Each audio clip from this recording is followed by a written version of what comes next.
Yo! Hey! Both bros are here. Hey! Let's What's go. up? What's We up, are bros? live.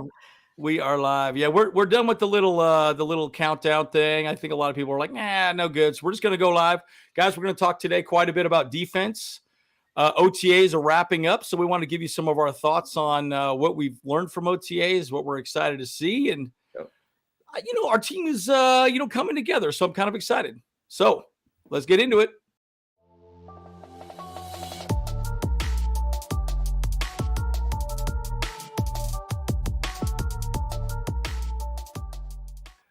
Oh my goodness. All right, we are back. Okay, guys, so That's right.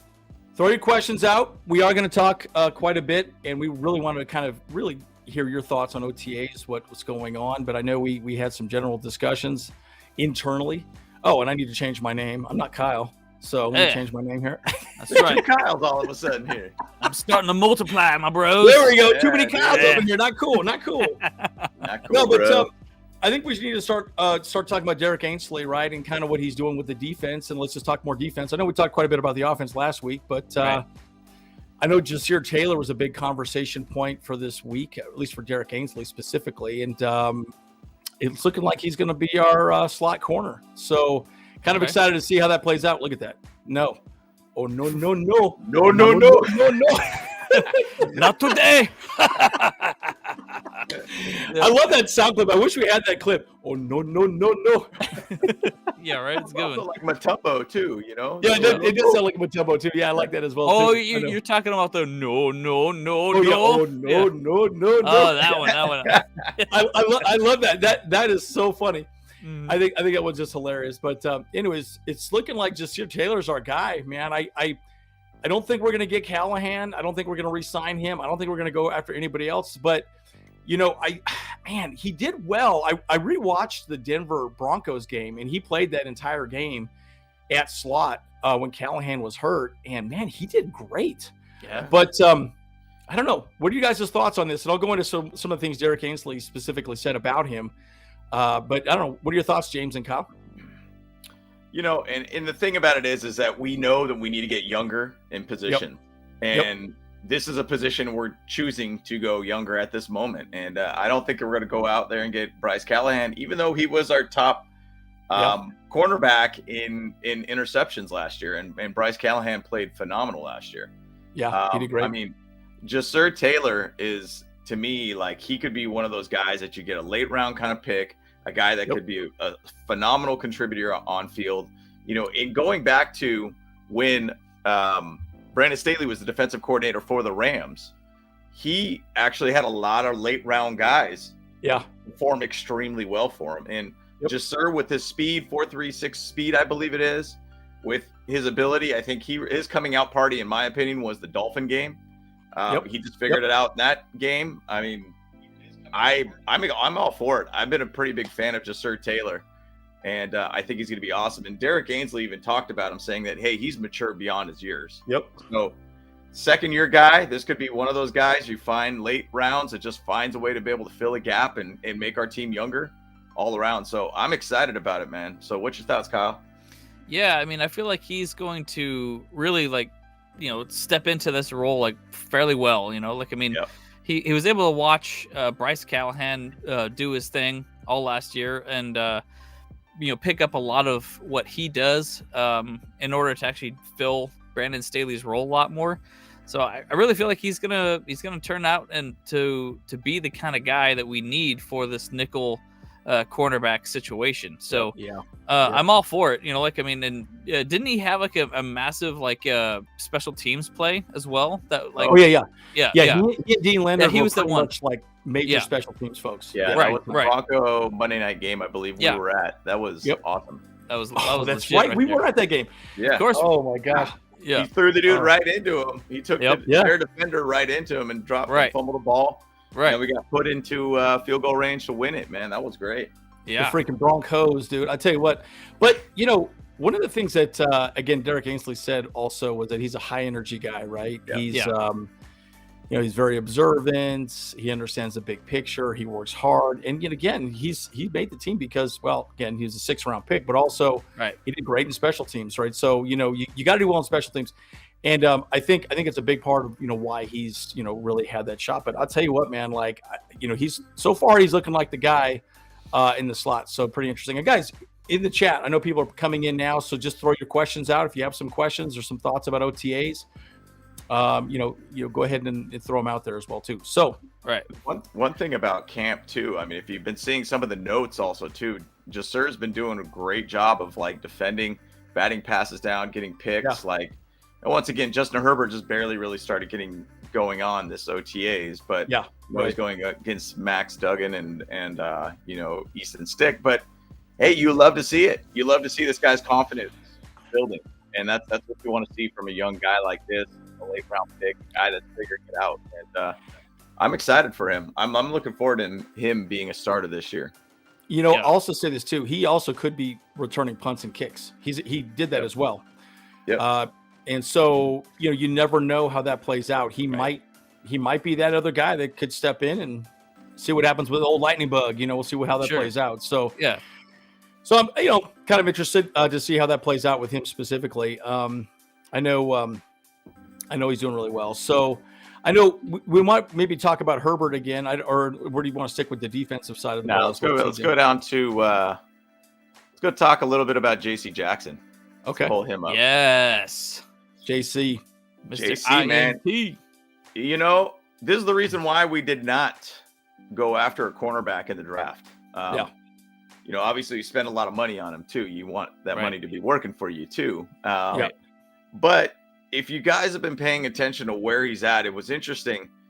Back actually after I think the Jaguar game, they were showing JC Jackson working out on a bike, and he was pedaling so slow.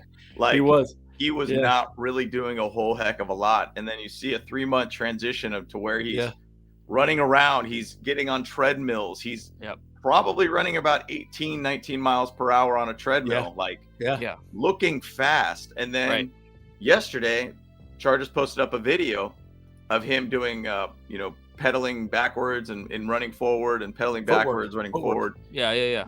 All footwork type stuff and be able to be a cornerback and doing what he needs to do. I mean, that's a big thing to be able to see that this guy is really putting in the work. And it's exciting to be able to see JC Jackson. Hopefully we get Mr. INT this year, because that would really put our back end of our defense as just deadly all around. And, one thing too, I just saw on his Instagram, Mr. INT's Instagram, he was at a cryotherapy place, and he was like doing pull-ups in the cryotherapy chamber kind of thing. And, he's doing those things to be able to kind of really help his body out further. And, just to where he's at, I mean, a patellar tendon's no joke to blow out. Like, well, it's hard to come back from too, right? And, and he's looking good, man. I mean, like I said, I think he could be the comeback player of the year, right? I mean, he's that guy, right? He and Bosa's looking good, man. He's looking jacked and he's looking motivated. So I'm really curious to see how he plays out. I know we're going to talk about Bosa a little bit later on in the thread here, but what are you guys' thoughts on, really our defensive side of the ball, right? I'm just really interested to see what you guys' thoughts are on him specifically. Well, I mean, like JC Jackson, we all expected him to be the Mr. INT last year, but then, the football gods kind of had other plans for us for sure. I feel like though, if we can see JC Jackson working the way that Asante Samuel Jr. was working last year, then dude, it's gonna be double trouble, straight up. We have so much freaking going for us in our cornerback situation, because that's what Brandon Staley's defense is primarily set up for. And if JC Jackson can figure that out, just like Asante Samuel's figured it out, oh my man, it's the sky's the limit for this guy.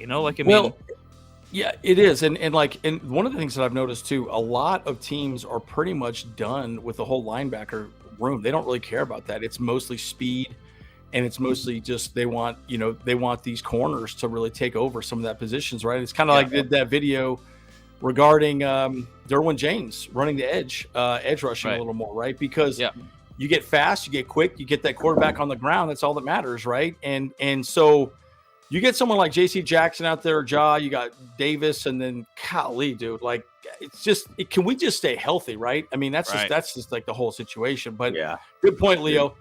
3 less points opponents and 3 more offense will kill it, right? I really truly believe if we can just start stopping people, we'd be in fine shape for sure. Right. Well, winning is winning.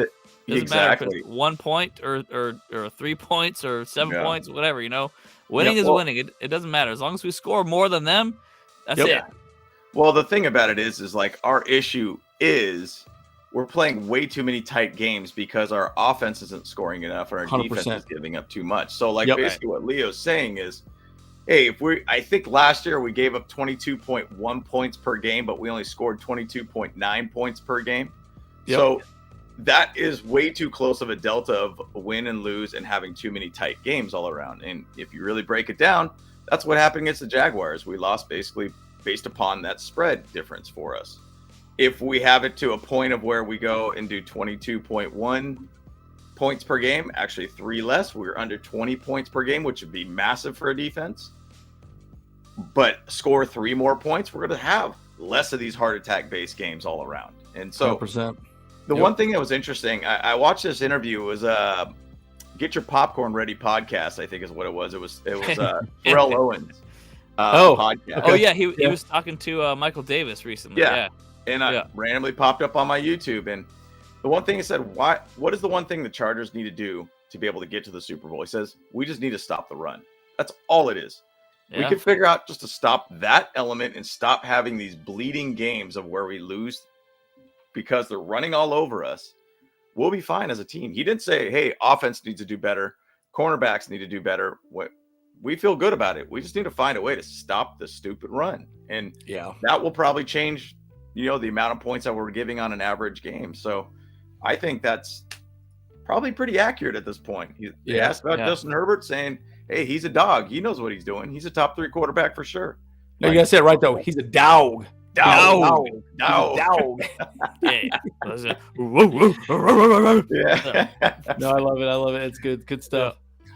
This one's pretty good too, James. I know we talked a little bit about this. Maybe we can go with a little.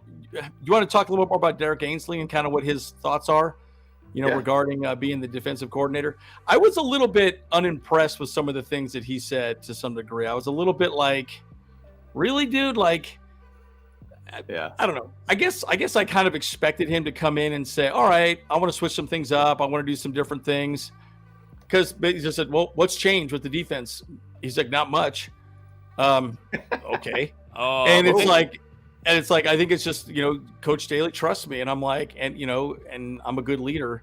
He wants me to be myself. He encourages that. But it's like, I guess I would have expected him to say, well, we want to switch things up a little bit. We want to be a little more focused on the run. I mean, have some sort of different story.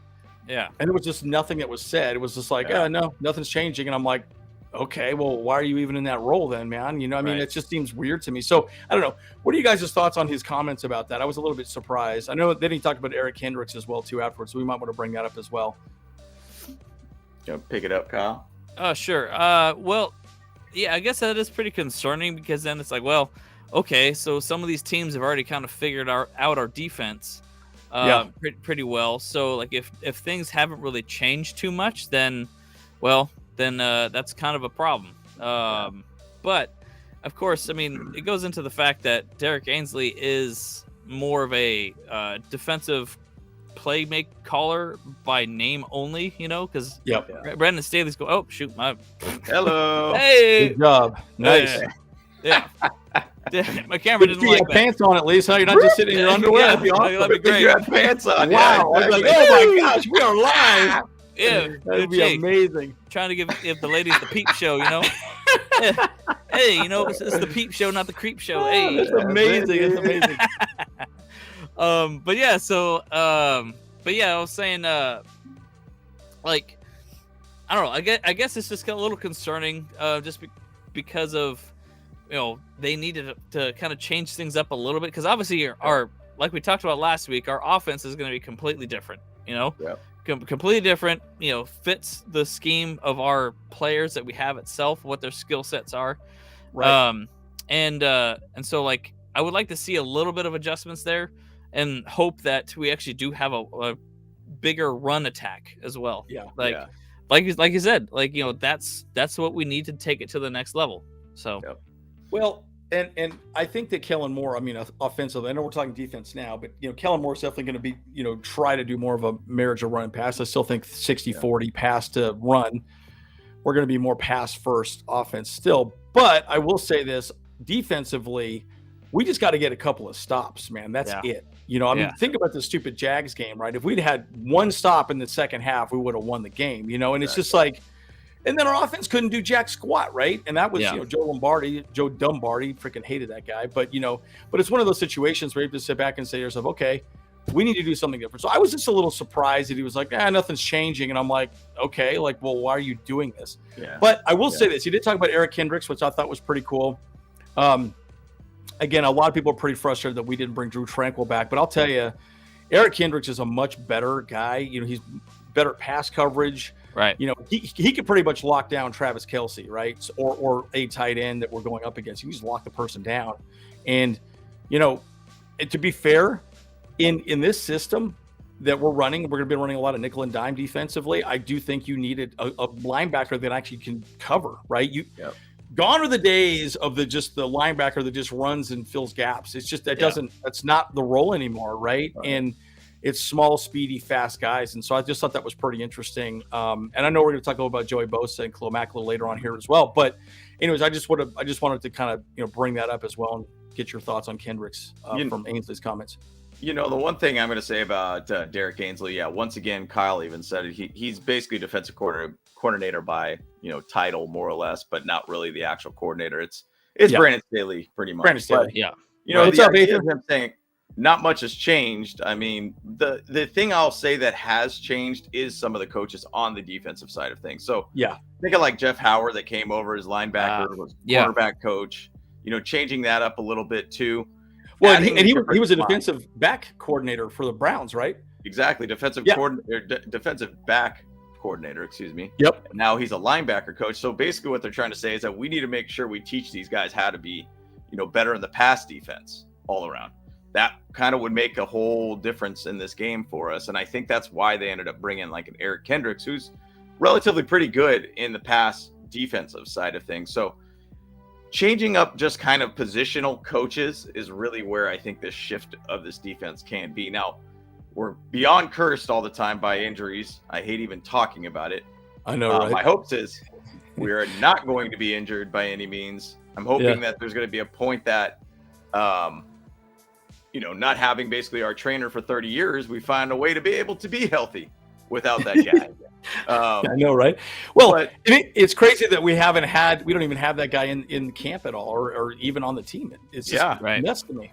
It's like they just don't care, I guess. But I mean, you know, the thing is though, like everybody's got their idea of how they want to be able to work on their body. Maybe they're also saying that, hey, the players know what they're doing, and there are guys that are, you know, conditioning based coaches that are out there with us. I mean, it's currently it's Anthony Lamato, who's the director of sports performance, head strength and conditioning coach, Jonathan Brooks, and assistant strength and conditioning coach Lucas Jordan too. So we got some guys there. We just don't have, I think, like a head guy that we once had that's been here for 30 years. But either which way, I'm excited to be able to see kind of the shifting of, you know, maybe the idea after OTAs, what Derrick Ansley might be putting in new wrinkles that, you know, Brandon Staley might be putting in this defense. I mean, it all really boils down to health with us guys. I mean, on paper, we're dangerous. Yeah, on paper, we're absolutely dangerous. We just got to stay healthy, man. It's so frustrating. Yep. And Leo, you're exactly right. Right. Drew Tranquill, man, he was in the right spot sometimes, but he was in the wrong spots sometimes. You know what I mean? Like he was a bit inconsistent. That's probably the better way of saying it, right? Yeah. I was thinking, what was 67% of the time he works every time. Every time. That doesn't make any sense. Yep. Oh my God, that's hilarious. Yeah, but it's one of those things where like that's where Drew. You're not going to get better than Kendricks in that situation, right? And again, K9 is another great example. He wasn't in the right place all the time either, right? And so I wasn't a huge fan of him as well, too. So, you know, Andre, how do you feel about Leonard Floyd signing the Bills for $7 million? This is the perfect segue into our defensive end. Yep, it's exactly. Yeah, we wanted to talk about this as well. So, yeah, great. you're on the same page with us right here. That's right, man. Hey, you're in sync with us, bro. What's up? Yeah. I love it. Yeah, look at that. So how do you feel about the Leonard Floyd signing with the Bills for $7 million? You think we should have signed him? Well, this is the top 10 players on PFF. Now, once again, let me go back to this picture so you could see the full chart. But Myles Garrett, TJ Watt, Max Crosby. I hate that he's a Raider. I think he's a great player. Yeah. Joey Bosa, Trey Hendrickson, Von Miller, Khalil Mack, Jalen Phillips, Josh Allen, and Zadarius Smith. Reason why we didn't sign him is because we have, if we're going to base everything off of PFF, we have 2 of the top 10 defensive ends in the league. No other team has that. Yeah, for sure. So that's where this all changes. Like, that's why we don't put a little bit more money there. But then we also got Thule too. Yeah, Thule. Yeah. Is Rump Shaker in this team too. And the Rump Shaker. And the Rump Shaker. I'll tell you what, though, one undrafted free agent that I really like is Campbell. What's his name? I'm just drawing a blank on his name all of a sudden. He's from Campbell. Bruce Campbell? No, Bruce Campbell. Yeah. Bruce Campbell. Let me pull that up. This guy I think could be a sleeper in making the team. And he is just a freak of nature, edge rusher. Really went to a small university, but I'll tell you what, he could be a sleeper pick. I mean, he ain't gonna be a day one starter or anything like that, but he could be somebody that could play. Sure. Just a depth guy, you know. Yeah, I mean that's all we would be trying to get is some depth guys right now at this 100%. point. Because pretty much our team is pretty locked in. I mean, we're kind of used to Tom Telesco at this point. Like, he's probably not going to do anything else, unless he absolutely needs to.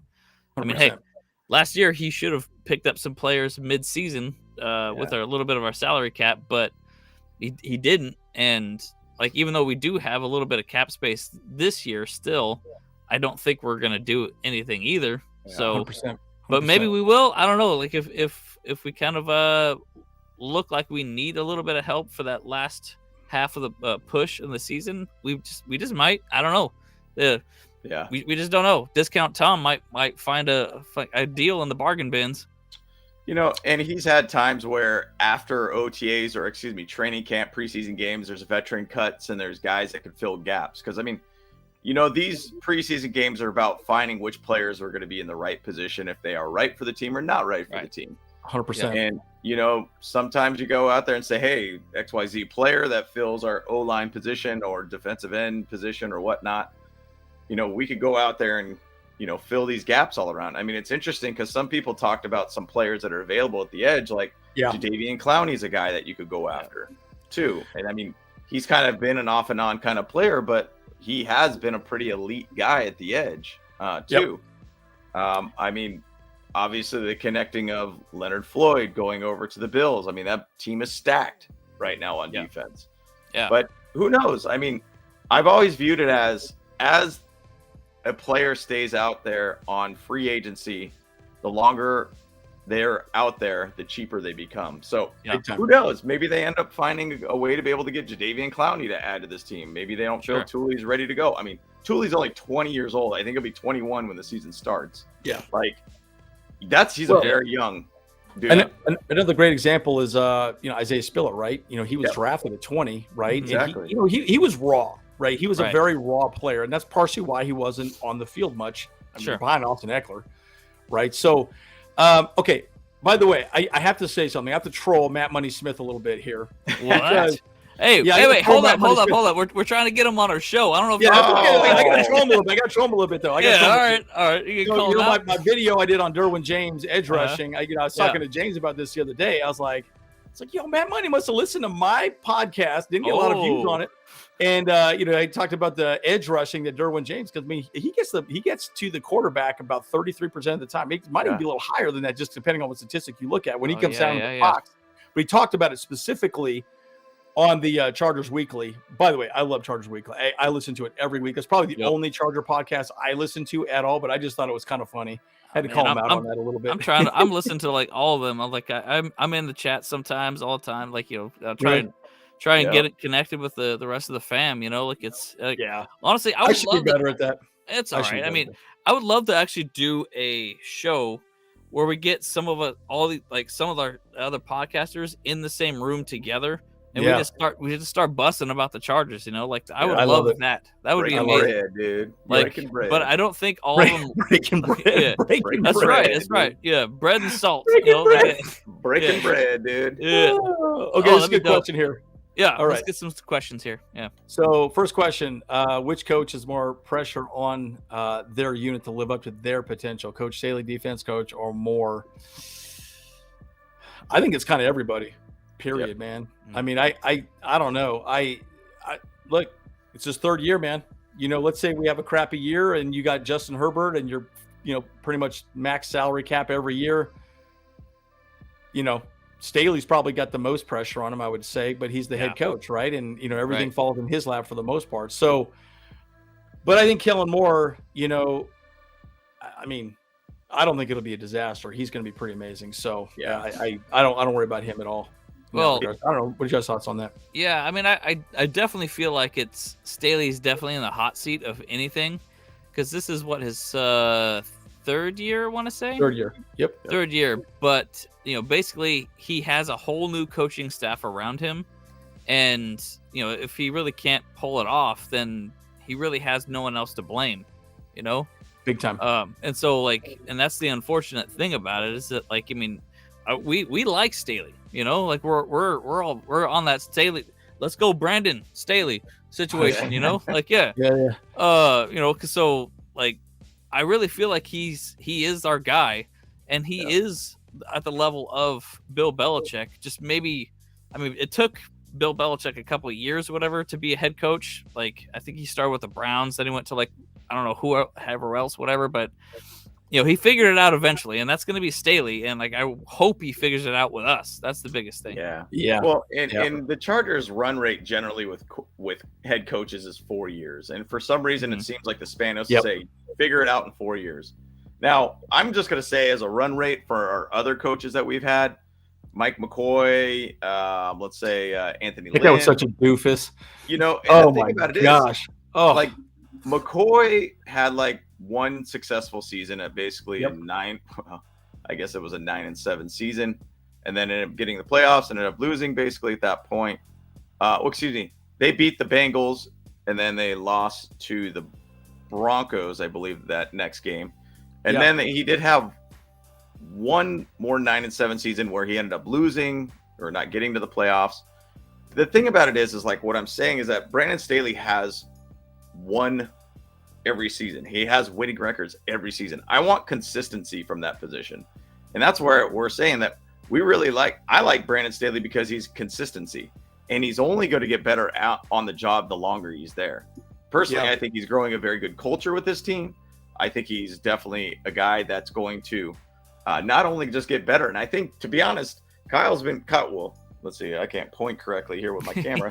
Kyle, you did a video earlier this week where you kind of did record predictions, and I think it was 13-4 or something that you were looking at, or something like that. If we could get 13-4, he could be easily coach of the year.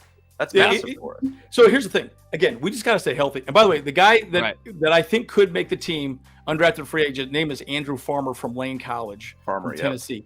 Super small school, but the guy's a freak ass athlete, dude. Crazy freak ass athlete. So again, he could be a guy, anyways.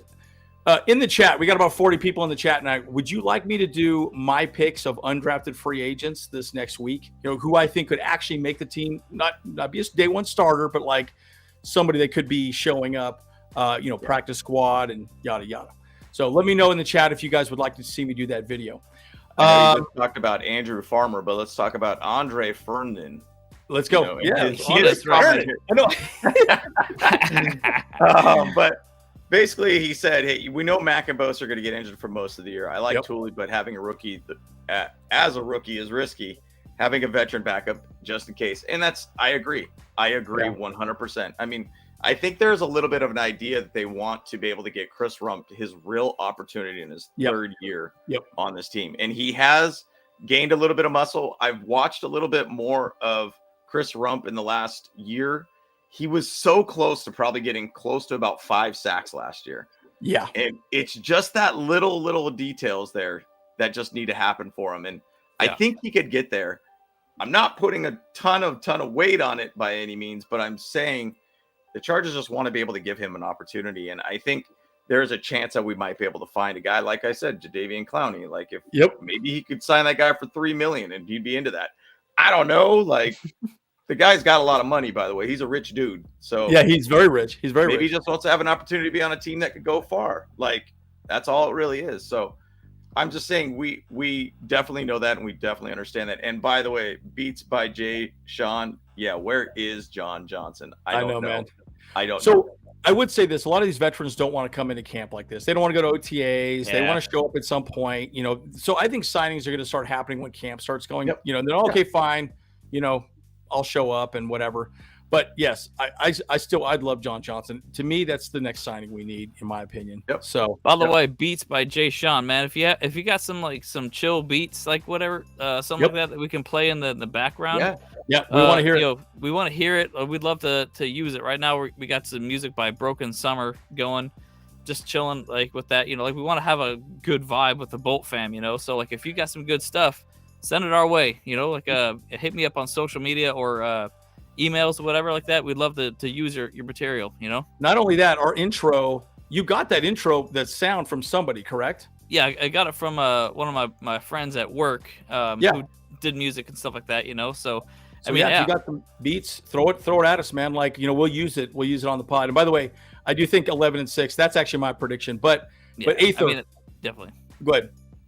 Sorry, Kyle. What were you saying? Oh no, yeah. 11-6 is definitely more realistic. But of course, the way I was looking at it, obviously, is like that. Our team was healthy the entire year. Yes. So.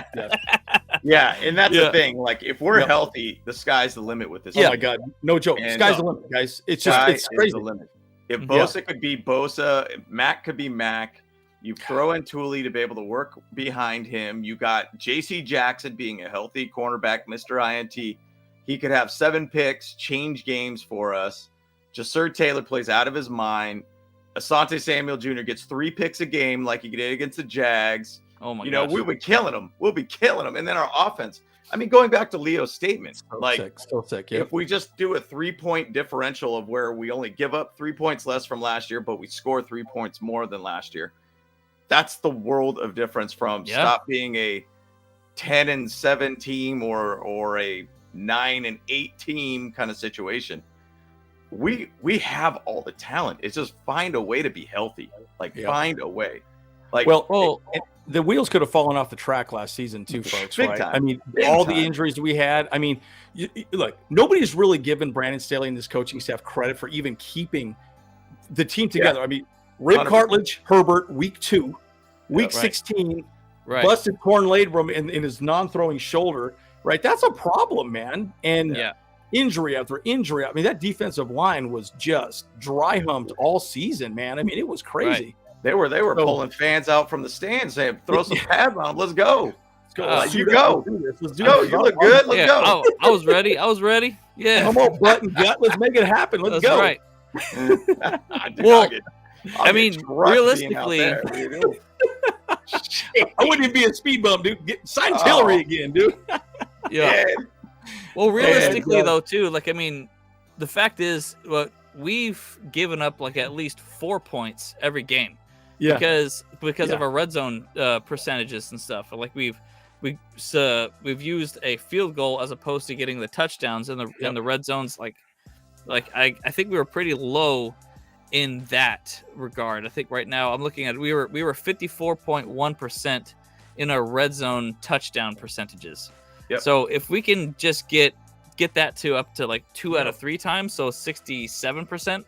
I mean that would be massive. Huge. That's massive. Well, that's a 4-point differential right there. So, and the Cowboys last year were at like 70%. 70%. And that's coaching, folks. That's coaching. Massive. And guess what? We got their offensive coordinator now.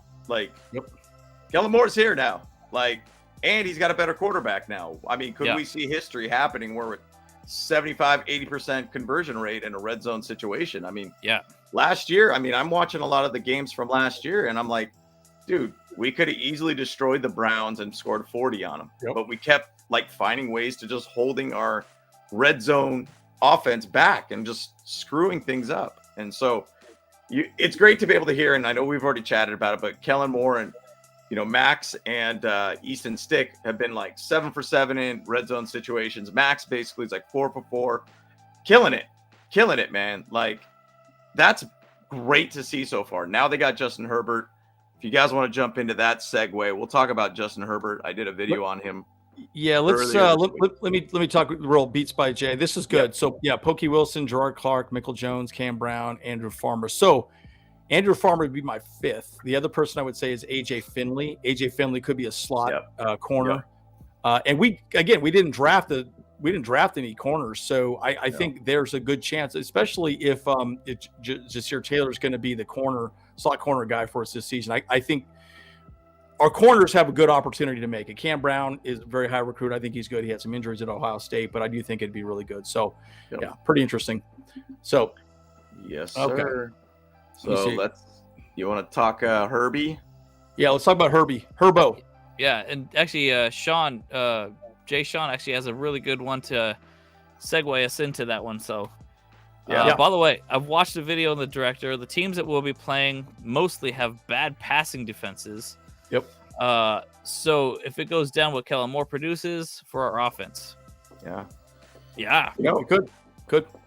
If we could go out there and just let Herbert sling the ball around, which all you hear about him is, bombing the ball out. You're seeing Justin Herbert bombing the ball out. Like, I mean, first time he goes out there, he goes 20-24 out in the offense. He's throwing the ball downfield to Pokey Wilson, number 83, looking like we got Johnson back on this team, like in his 2020 season. You got Keenan Allen even catching downfield passes now, too. Yeah, he's looking good. I mean, vertical. You start looking at this vertical game, and he's slinging the ball around left and right. That's a beautiful thing to see, guys. Like, that's right. How many times did we say last year, let's figure out how to throw the ball downfield?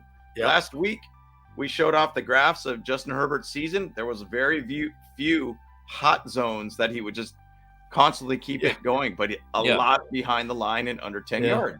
Yeah, right. And I mean, our air yards with Justin Herbert was 32nd in league. There's actually 33 quarterbacks that threw passes last year. 32 32nd in the league. We only had 4.4 air yards from hand to receiver on average. That's one of the worst in the league. Highest was Thule, who had 8.8 yards from his hand to the receiver. So air yards were massive all around, guys. So big thing that I'm just saying with Justin Herbert, I think we have a great opportunity that he's just going to just have phenomenal deep passes. He looks good already coming back in camp. Yep. His throwing motion looks a little different too.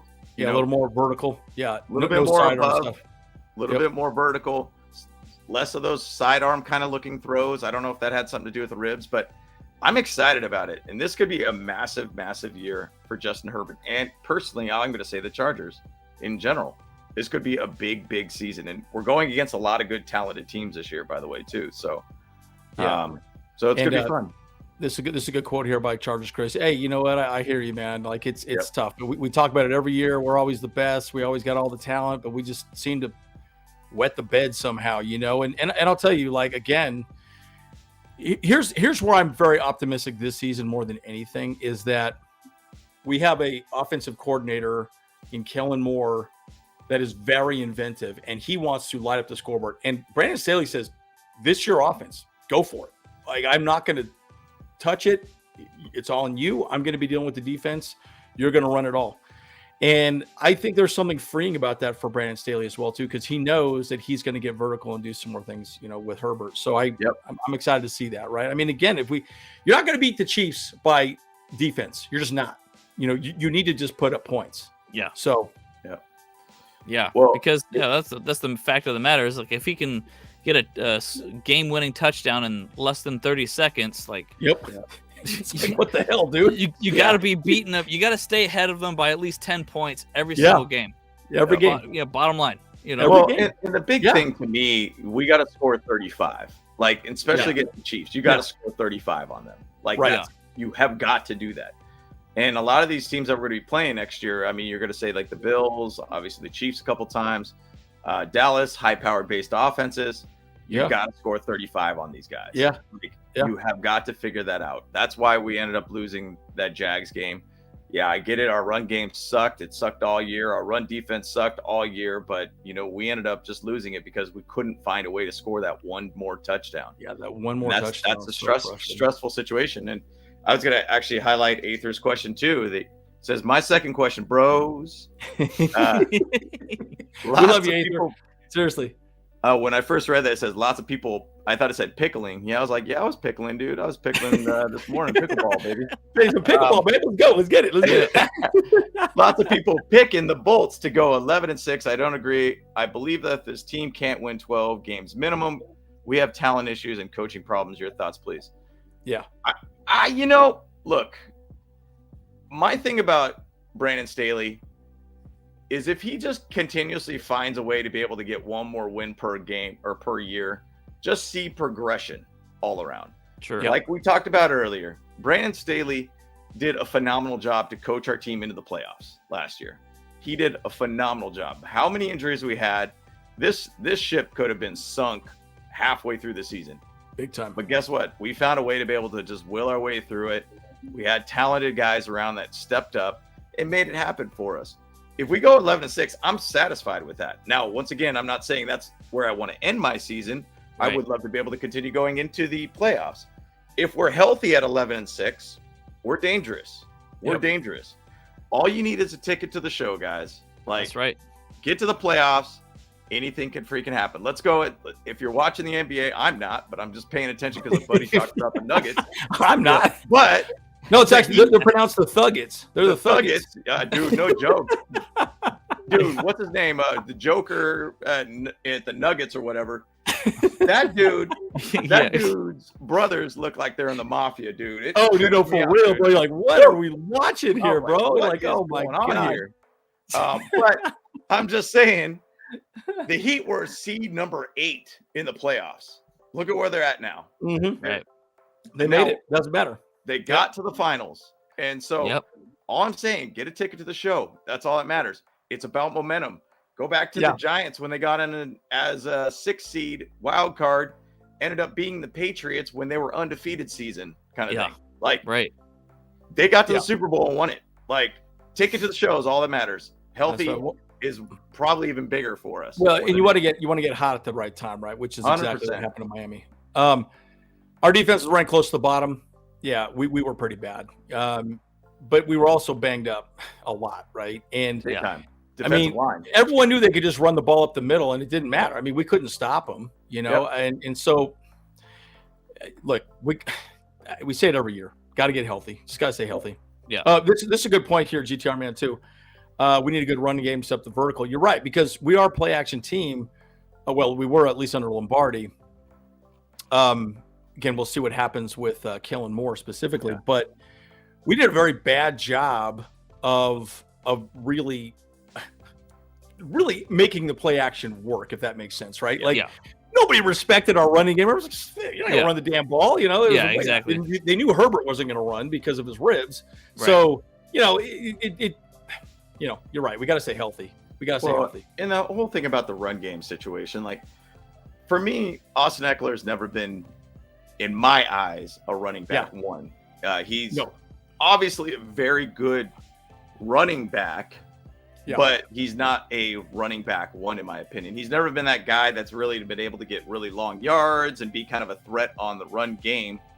Outside of the Browns game I watched last year, that was his best game, and actually, ironically, was his career game for running the ball. But he really had just one big long run that ended up not as a touchdown.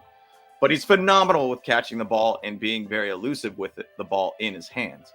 Right. Now, we just need to have Joshua Kelly, who was injured last year, who ran the ball relatively well when he was healthy. And then Isaiah Spiller is going to be the guy that, and I've seen lists that he could be one of the breakout candidates this year as a player. So we got some guys. We just got to find the right formula. And I do think Kellen Moore has a pretty good formula to be able to put players in winning situations. And he's going to simplify the run game as well, too, right? And 100%. I think Lombardi really made things difficult. Now, by the way, beats by Jay Sean. We need a good defensive tackle. Man, how many damn injuries we had. Sebastion Joseph-Day was the only guy that was out there the entire season, but Morgan Fox stepped up at the end. Austin Johnson got hurt. Now we got Nick Williams, which is good. So, I think Nick would be good. Plus our boy Matlock, dude, he's nasty. He's nasty. He gonna take some souls, dude. He's gonna take some souls. Tito Bonia still too. Yeah, so Tito, throw get them Tito out back there. too. And then you even throw in Jared Clark, who's to me one of those guys that's gonna find his way on this team somewhere or another. Right. Now, I'm not saying the 53-man squad, but I'm definitely saying practice squad for him. Yeah. Butt and gut, baby. Butt and gut. Yeah. Okay. So this is kind of an interesting point. Mark brought this up as well. Yeah. I'm worried about a running back situation. Look, I think Spiller. I think we're going to see a lot of 2 running back sets as well too. I think we might see Xander Horvath out there quite a bit for blocking. Please see some more Xander Horvath out there. Please. I think Horvath could be that guy, right? Yeah. And but it's interesting. If Eckler had the same season he had last season, he will make his $1.75 million, signing bonus. Well, extra incentives, but we'll see. We'll see if he has it. I personally think it's going to be running back by rotation. They're going to do a lot more, rotations of players. I don't foresee him having the same season he had last year. I just don't. I think we're going to get more vertical, more throwing. That's just what I thought. So, anyways, I agree. I know we got one more person we want to talk about, James. You want to talk about him as well, and then we'll go to some of these last questions. Well, there's actually somebody brought it up already. Oh, for real? And I think someone's on the inside. Someone's hacks. Someone's in our head. You guys in this thread somehow? What's going on here, man? Yeah, our boy Andre. Yeah, dude. Yeah. Oh, you did bring it up. Oh my God. Okay. This season, Chargers going to have a top 3 offense. I believe in that lightning bolt, baby. Quentin Johnston has really impressed me in practice, and that's, baby Kobe. That's what they call him.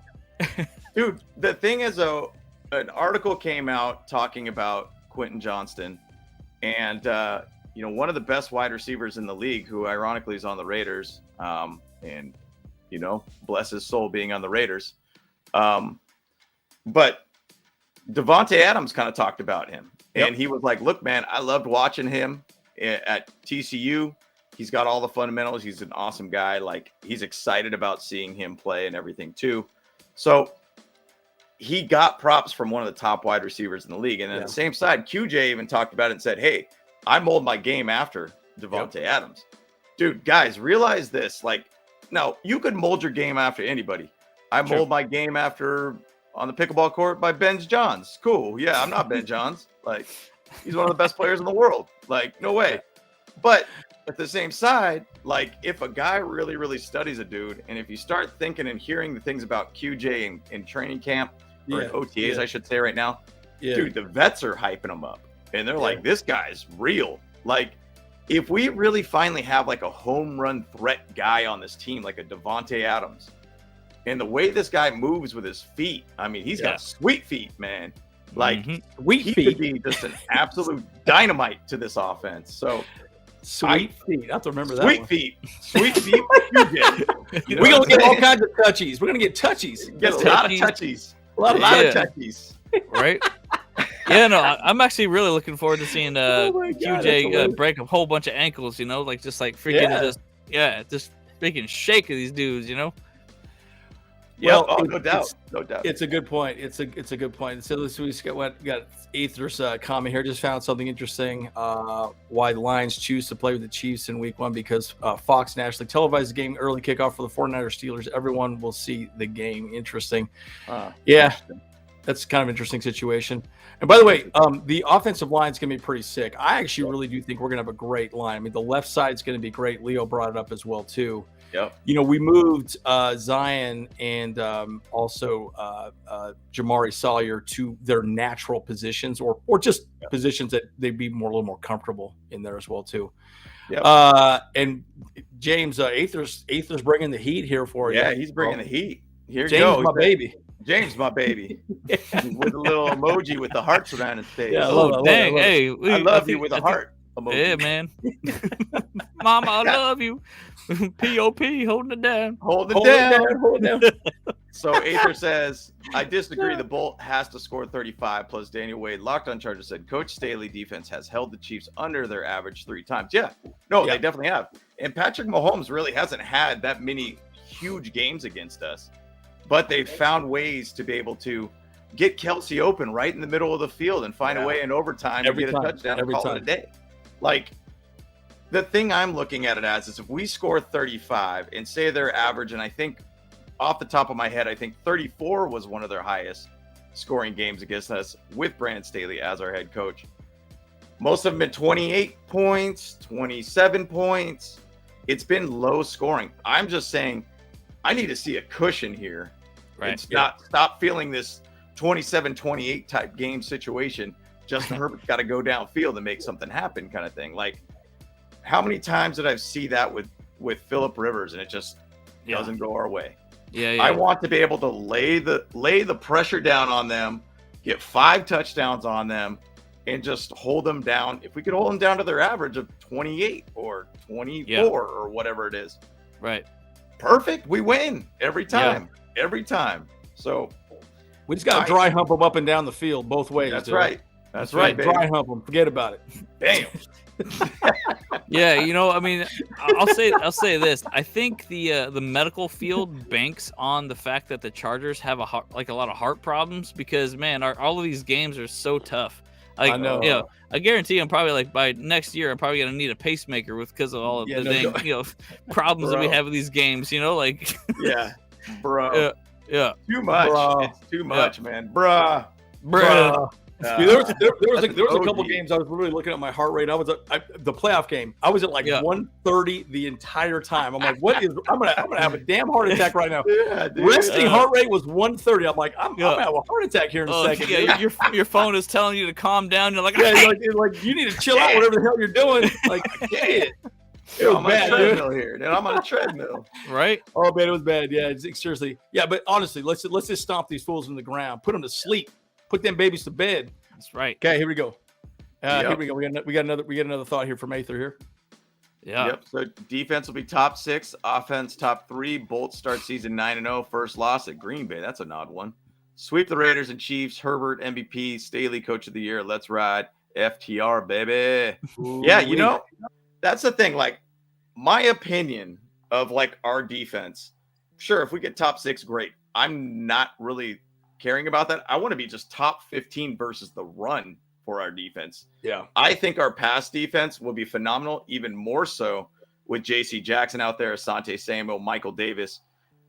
Ja will be out there too. I mean, Derwin, our back end is phenomenal all around. I think our offense has a great chance to be a top 3 offense. I'm almost booking that in a sense, but if just our run defense could be just mid-range, top 20, number 19, that would be a dramatic difference for this team for our win-loss record. That's all goals.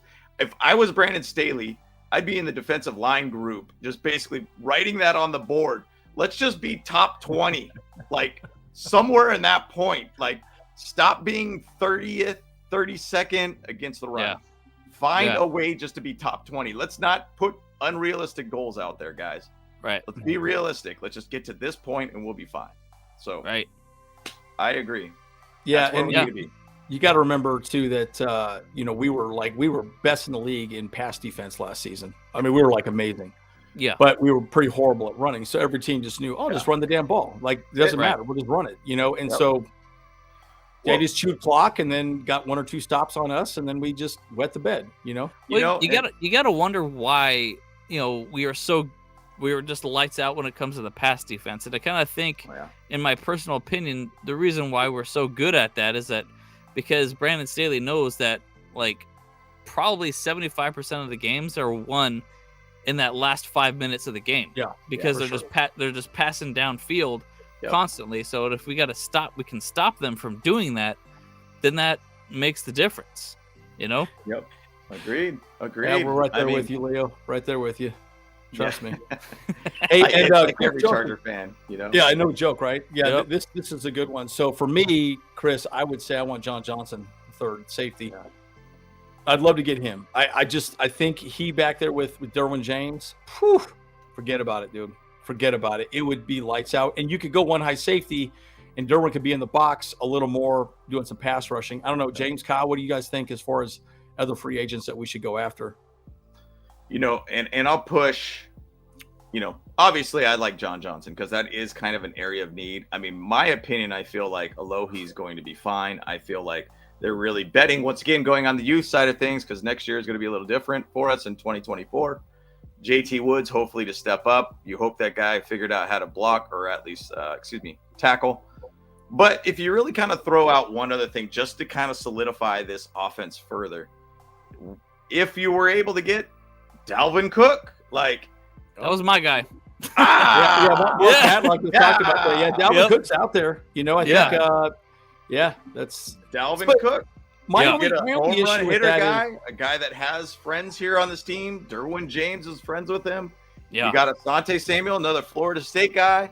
Like, why not? Like, I mean, you just end up putting a guy like I've always liked Dalvin Cook in fantasy purposes. The guy finds ways to have huge games all the time. Right. He is a home run based hitter. Obviously Austin Eckler is a great dude all around, but I'll say about that signing, we don't really have the money, in my opinion, to sign the guy. True. But at the same side, if you bring him in for this 1 year and find a way to be able to get him integrated into this team, maybe there's some way that some magic could happen with that salary cap because we all know it's just not real anyways. Right. Find a way to get him to sign again with us for another couple years. I don't know. Have him in. So I think Joshua Kelly's on his last year contract with us. I believe so too. Isaiah Spiller needs to find a way to be able to get integrated in this team. But I think it'd be great to be able to get another running back on this team, like a guy like a home run hitter like Dalvin Cook. That'd be phenomenal. Yeah. No, absolutely. That was my thoughts exactly. I was like, like if anything, we need to secure our running back room a little bit more to have like a kind of a 1-2 punch situation going. And Dalvin Cook would be the guy for sure. Yep. That'd be amazing to have him there. Insane. Which, by the way, I don't know if you guys realize this, but the Vikings team got kind of butchered from last year. A whole lot of their players just like kind of just vanished. Like they went to other places and stuff like that. And I'm like, wow, are they actually going to be able to be good this year? Last year they had one of the worst defenses historically. And ironically, we got Eric Kendricks. So you hope that he's got some gas in the tank. That's my concern about Eric Kendricks. I mean, he's a phenomenal player, and he has been a phenomenal player throughout his career. But you'd hope that he's going to have gas in the tank and really bring some fire to this team. But, and I'll give a shout out to Dayon Henley, by the way.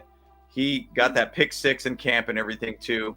Nice. There sounds like there's a little bit of rumblings about him being pretty hyped kind of guy as like a later round base pick out of this draft. I mean, I wouldn't say late round, but he's like a third round kind of guy.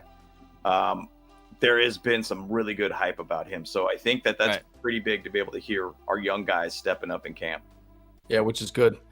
I would push back a little bit on running back only because remember we signed Sony Michel last season right before the season started, and that just did not work out. So I would just say this, it's kind of funny because I remember Austin Eckler and also JK talking a lot about how we got a great running back room, and they didn't come out and say they were unhappy that they signed Sony Michel, but I think it threw a little bit of a monkey wrench into the room a little bit. I think they just never really got off the schneid moving forward. So I'm just wondering, if that would be the same with Dalvin Cook. But Dalvin Cook's much better than Sony Michel, of course. A big time. And I do not want Zeke Elliott, by the way, too. I'll tell you that much right now. I do not want him on our team, period. I do not want Zeke. In his short little shirts that he wears around at practice. Homeboy looking like he's from the 80s NFL era over there, dude. That's right. He's got like tied off to the side like a big bro. What are we doing, dude? What are we doing? Bro. Bruh. So Aether's bringing some heat to you now, Andrew. Yeah.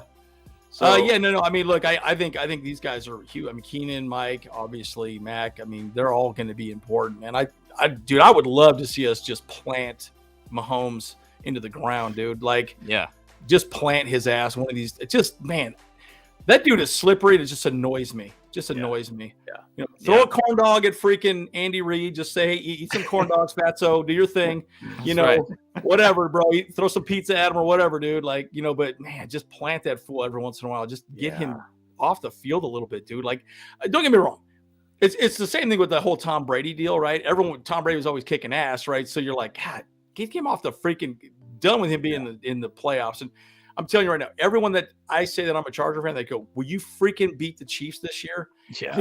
Everyone says, just knock the Chiefs off their pedestal. I'm like, right. No, I'd love to, but we'll see what happens. Easier said than done, but I mean, the thing about it is, and like what Aether's saying, is that a week 6 versus the Chiefs being their first matchup versus the 18th week game, the week 6 game is big for the division. Big time. So if we find a way to beat the Chiefs, and guys, we're not far off. Like I did a video a couple weeks back. We're not far off on beating them. And if we beat them week 6, you realize that week 18 game kind of becomes bigger in a sense. If we could just say, I don't know, maybe we even have a division locked up by that time. I don't know. I mean, who knows? But or if they have the division locked up by that time, or the Broncos, I'm not even going to say the Raiders even have a chance. But but I'm saying that week 18 game could be massive for the Chargers and Chiefs, potentially for division, whatever it might be. So that's a big game. That's a big game. Yeah. So, and to your question too, Aether, though, I do say I think Mac and Joey are going to be the two most important players. Because look, we know Allen and Williams are going to get their numbers, but if they can both stay healthy, I just think sky's the limit for this defense. And I said it even last year. We would have easily had 2 more wins if Bosa and Mac were on the field the entire season. That just not having them out there just affected the defense so much. Right. Because they could run to the right side every time, right? They didn't have to run it to Khalil Mack's side. They just ran it to the right side. And they knew Chris Rumph couldn't set the edge. Yeah. Kyle Van Noy wasn't good at setting the edge. Yeah. So I'm just saying, it's just, there's just no way. The defense completely changed when Bosa went out, right? So please just stay healthy, man. Oh my God. Yeah, here we go. Kermit the Frog. Yeah, right. Oh my God. There's just something about Patrick Mahomes that just bothers me. I don't know what it is to it. I don't know. Well, he likes Whataburger. He likes Whataburger. That's the. His brother's a whack job. He married a kook. That chick's a weirdo, dude. What's that chick's name? Mahomes, he's a slippery little guy. Like he he likes Whataburger and he likes ketchup on steak. You know, what a weirdo. That's man. What's up with this guy, dude? What is up? Is he even American? What's happening here? He's ruining steak forever. You know? Yeah, I knew it. He's a weirdo, dude. Oh my God. Yeah. Okay, here we go. So maybe James take this one, by the way. I have an important stat. Wanted to talk about Mahomes this year. 8, but Herbert's year 4. I guess Herbert have the advantage. Yeah, good point. I think, again, you also got a coaching staff that's been with Mahomes for such a damn long time. Yeah. That's one of the things that I think about a lot, right? Like, it's continuity, right? They know each other. They know what to do. And you keep flipping coaching staffs. It's hard. Exactly. That's my whole point about this Brandon Staley thing. I get it. Like Brandon, I don't know. I'll vouch for Brandon Staley all the time. Like I feel the guy is a very good coach. Yes, coaches make weird decisions. I mean, going back and watching that Browns game from last year when he was like, I'll go for it on 4th down, basically giving the Browns field goal position at that point. And then the Browns find a way to be able to miss that field goal. And I'm like what in the world? That was the Keenan Allen tweet game where he's like, what are we doing? Right. And like, he was heated, and then it might have been some separation with the relationship at that point. But when I was watching the game, I was like, "What are we doing?" Like, freaking out. But like, all I'm saying is that I think Brandon Staley is going to bring continuity to this franchise. We need to stop having every 4 years some new dude that's never been a head coach put in that position, and then we got to renew how this whole organization works. And you got a dog right now on this team, Justin Herbert. Give him continuity. Like, dog. And we got to plant Kermit in the ground, dude. Come on now. Please, man. Kermit the Frog here. Kermit the Frog here. Oh, my goodness. That's amazing.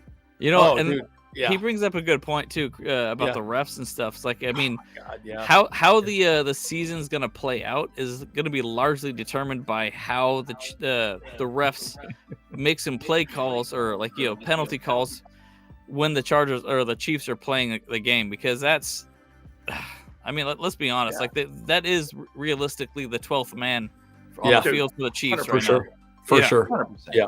For sure. Always some play that finds a way to be able late in the game that gives them the advantage. And It's like offsides or some dumb thing. Like, what the hell's going on here? They pull something out of their butt, like that pass interference call, whatever. At the Super Bowl. Come on, you don't call that at all. Won't call that. Yeah. Yeah, and you're right. Patrick Mahomes, he's always there. He's always one of those guys, right? For sure. Yeah, exactly. Yep. And we got to capitalize, folks. I mean, that's what it boils down to. Yep. But I think it's exciting. So I think I will do a video on undrafted free agents this next week because I do think that's an interesting topic. Who I think could actually make the team, actually really has an opportunity, and I'll explain as to why. But yeah, why don't we wrap up here? We're a little over an hour at this, folks. And so what are you guys' thoughts? And then we'll go from there. I'll hit the button and exit us. All right. Push the red button. You want to start it out, Kyle? Sure. Yeah. I mean, overall, like the defense this year, like even though like they say that it's not going to be changed too much, I think we still have all the pieces that we need to make this defense lights out. Because we still have. Everyone that we picked up last year is still on the team. Just like we just got this one more year at least with this lockdown situation where all the players like are in place for Staley to actually make something happen, make our dreams come true. And I'm just excited to see what shakes out. It's just like it's just a matter of us, getting there and executing what the plan is. So I'm all for it. I'm excited for the season. That's all I really got this time. Yep. It's all about, I mean, what we chat about in this podcast. If we could find a way to be able to have 3 points less scored on us and we could score 3 more points than last year, that stops these heart attack games for all of us fans. I mean, that's really all we need to be able to find.